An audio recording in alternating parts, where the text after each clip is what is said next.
E aí, pessoal, bora revisar um tema que é figurinha carimbada em prova e que deixa muita gente de cabelo em pé? Embriaguez e imputabilidade penal? O nosso papo aqui vai ser direto ao ponto, uma revisão sem enrolação para garantir aquela questão na prova. Vamos juntos desvendar os pontos mais importantes. Vamos começar com aquela história que todo mundo já ouviu. Ah, mas a pessoa estava bêbada, não sabia o que estava fazendo. Será que essa justificativa realmente funciona na justiça? Cometer um crime embriagado anula a pena? Essa é a grande pergunta que a gente vai responder agora. E a resposta é um sonoro e gigantesco não. Pode esquecer essa ideia. A regra geral é claríssima. Estar bêbado não é um passe livre para cometer crimes. Mas por que não? Para entender isso, a gente precisa conhecer a teoria que está por trás de tudo.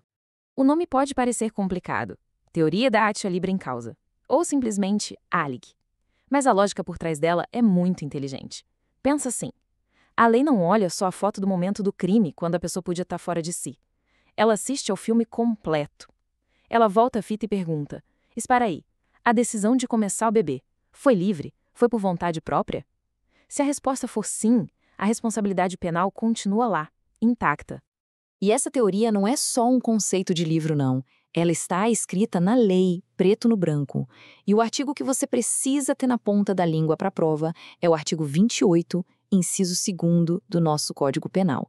É ele que coloca a teoria ALIC em prática. E o que esse artigo diz? Basicamente, ele é direto. Se a embriaguez foi voluntária, ou seja, a pessoa bebeu porque quis, ou se foi culposa, por exemplo, bebeu sem intenção de se embriagar, mas por descuido perdeu a mão, não tem desculpa. A responsabilidade penal continua firme e forte. O foco da análise, como a gente viu, é lá atrás, na causa, no ato livre de ingerir a substância. Mas como quase toda regra no direito, essa também tem sua exceção. E é bom prestar muita atenção nela.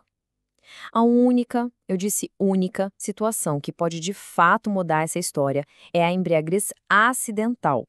Aquela que acontece por um caso fortuito ou força maior, algo totalmente fora do controle da pessoa. E mesmo dentro da embriaguez acidental, temos duas possibilidades. Se o acidente foi tão sério que deixou a pessoa completamente incapaz de entender o que fazia, aí sim podemos ter a isenção da pena. Agora, se o acidente apenas diminuiu a capacidade de entendimento, mas não a eliminou por completo, a conversa muda. A pena não some, mas pode ter uma redução de 1 a 2 terços. São dois cenários bem diferentes. Para organizar todo esse raciocínio para a prova, vamos pensar numa espécie de escada da responsabilidade. Em cada degrau, a gente vai colocar um tipo de embriaguez, começando pela que tem a menor responsabilidade e subindo até a mais grave de todas. Então vamos subir essa escada. No primeiro degrau, lá embaixo, temos a acidental, a única que pode de alguma forma beneficiar o réu. Logo acima, a culposa e a voluntária, onde a regra geral e a teoria Alice se aplicam com força total, ou seja, responsabilidade integral. E lá no topo, no último degrau, temos a pior de todas, a pré-ordenada. É quando a pessoa bebe para cometer o crime, para criar coragem. Nesse caso, a consequência é severa. A pena não só é mantida, como é agravada. Agora, um ponto de atenção que as bancas adoram cobrar: embriaguez patológica. E aqui não estamos falando de um porre de fim de semana. Estamos falando de uma doença, de alcoolismo crônico. Por ser uma condição médica, a análise jurídica muda completamente. A gente sai do artigo 28 e vai lá para o artigo 26 do Código Penal, o mesmo que trata de doenças mentais. E o resultado pode ser, sim, a inimputabilidade. Ok, já vimos a teoria e o que diz a lei.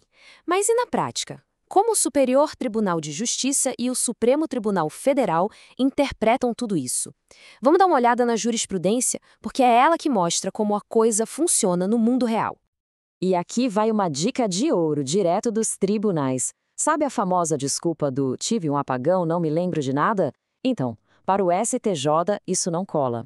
A amnésia alcoólica por si só não serve como defesa, a não ser que a pessoa consiga provar de forma muito, mas muito convincente que a embriaguez foi acidental e completa, o "não lembro" é simplesmente irrelevante para o direito.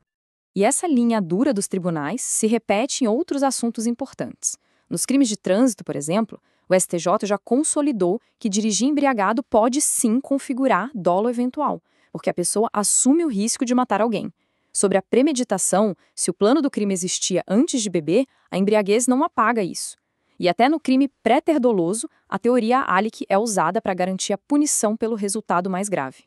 Certo, foi bastante informação, eu sei. Então, para a gente consolidar tudo e fechar com chave de ouro, vamos dar uma olhada num quadro resumo que organiza todas essas ideias. É um mapa mental perfeito para aquela revisão final, para garantir os pontos na prova.